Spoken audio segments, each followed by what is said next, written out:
ಪ್ರತೀಕ್ ಚವ್ಹಾಣ್ ಅವರ ಜಾಮೀನು ಅರ್ಜಿ ಇವತ್ತು ವಿಚಾರಣೆಗೆ ಬಂದಿತ್ತು.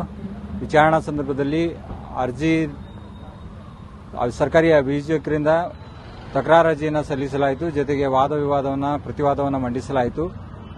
ಈ ಸಂತ್ರಸ್ತೆ ಯುವತಿ ಪರವಾಗಿ ನಾವು ಸಹ ಕೆಲವೊಂದು ದಾಖಲೆಗಳನ್ನು ಹಾಜರು ಮಾಡಿರ್ತೇವೆ. ಈ ಎಲ್ಲ ಹಾಜರು ಮಾಡಿದ ಮೇಲೆ ನ್ಯಾಯಾಧೀಶರು ಈ ಅರ್ಜಿಗೆ ಸಂಬಂಧಪಟ್ಟಂತೆ ನಿರೀಕ್ಷಣಾ ಜಾಮೀನು ಅರ್ಜಿಗೆ ಸಂಬಂಧಪಟ್ಟಂತೆ ಆದೇಶವನ್ನು ದಿನಾಂಕ 31 ಜುಲೈಗೆ ಕಾದಿರಿಸಲಾಗಿದೆ.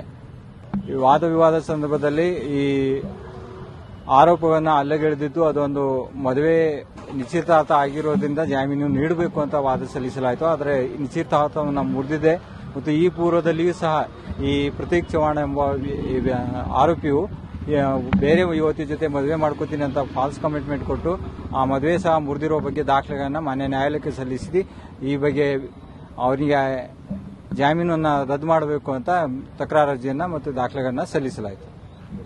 ಇಂತಹ ಸೂಕ್ಷ್ಮ ಪ್ರಕರಣಗಳಲ್ಲಿ ಜಾಮೀನು ಸಿಗೋದು ತುಂಬಾ ಕಷ್ಟ, ಸಿಗೋ ಚಾನ್ಸಸ್ ತುಂಬಾ ಕಡಿಮೆ ಇದೆ. ಇದರಲ್ಲಿ ಸಂತ್ರಸ್ತೆ ಪರವಾಗಿ ಅವಳ ಮೆಡಿಕಲ್ ಎಕ್ಸಾಮಿನೇಷನ್ ಮುಗಿದಿದೆ, ಆಮೇಲೆ ಈ ಸ್ಥಳ ಮಹಜರು ಸಹ ಮುಗಿದಿದೆ. ಆದರೆ ಇನ್ನು ಮೆಡಿಕಲ್ ಎಕ್ಸಾಮಿನೇಷನ್ ಮತ್ತೆ ಈ ಟ್ರಾವೆಲಿಂಗ್ ಸಂಬಂಧಪಟ್ಟಂತ ದಾಖಲೆಗಳನ್ನ ಇನ್ನು ಪ್ರೈಮ್ ಸ್ಟೇಜ್ನಲ್ಲಿ ಇನ್ವೆಸ್ಟಿಗೇಷನ್ ಪೆಂಡಿಂಗ್ ಇರೋದ್ರಿಂದ ಈ ಬಗ್ಗೆನೂ ಸಹ ಮಾನ್ಯ ನ್ಯಾಯಾಲಯಕ್ಕೆ ಮನವರಿಕೆ ಮಾಡಲಾಗಿದೆ. ಹಾಗಾಗಿ ಈ ಜಾಮೀನು ಸಿಗೋದು ಕಷ್ಟ ಇದೆ. ಆರೋಪಿ ಹೈ ಪ್ರೊಫೈಲ್ ಇರೋದ್ರಿಂದ ಈ ಶಾಸಕರ ಮಗ ಇರೋದ್ರಿಂದ ಪೊಲಿಟಿಕಲ್ ಪವರ್ ಬಳಸಿ ಪೊಲೀಸರಿಗೆ ಕಣ್ತಪ್ಪಿಸ್ತಾ ಇದ್ದಾನೆ ಅಂತ ನಾವು ಈಗಾಗಲೇ ಮಾನ್ಯ ನ್ಯಾಯಾಲಯಕ್ಕೆ ಮನವರಿಕೆ ಮಾಡಿದ್ವಿ. ಹಾಗಾಗಿ ಪೊಲೀಸರು ಸರ್ಚ್ ಮಾಡಿದ್ರು ಸಹ ಅವನೊಬ್ಬನು ಆರೋಪಿತ ಸಿಗೋ ಚಾನ್ಸಸ್ ಕಡಿಮೆ ಇದೆ.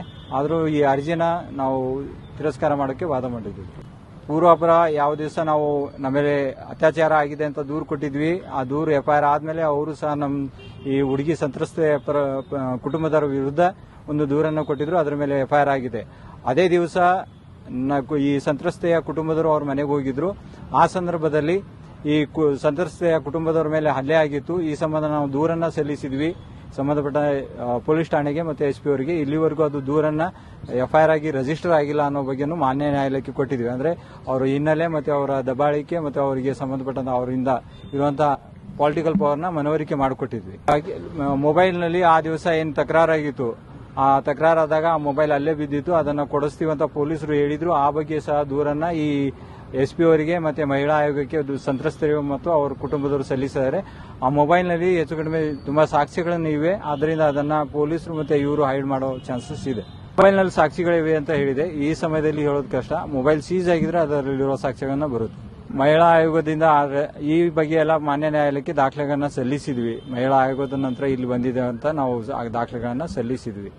ಆ ಬಗ್ಗೆ ಎಲ್ಲ ವಿವರವಾಗಿ ನಾವು SP ಅವರಿಗೆ ಕಂಪ್ಲೇಂಟ್ ಕೊಟ್ಟಿದ್ದ ಬಗ್ಗೆ ಸಹ ಮಾನ್ಯ ನ್ಯಾಯಾಲಯಕ್ಕೆ ತೋರಿಸಿದ್ವಿ. ಜುಲೈ 31ಕ್ಕೆ ಆದೇಶಕ್ಕೆ ಕಾದಿರಿಸಲಾಗಿದೆ.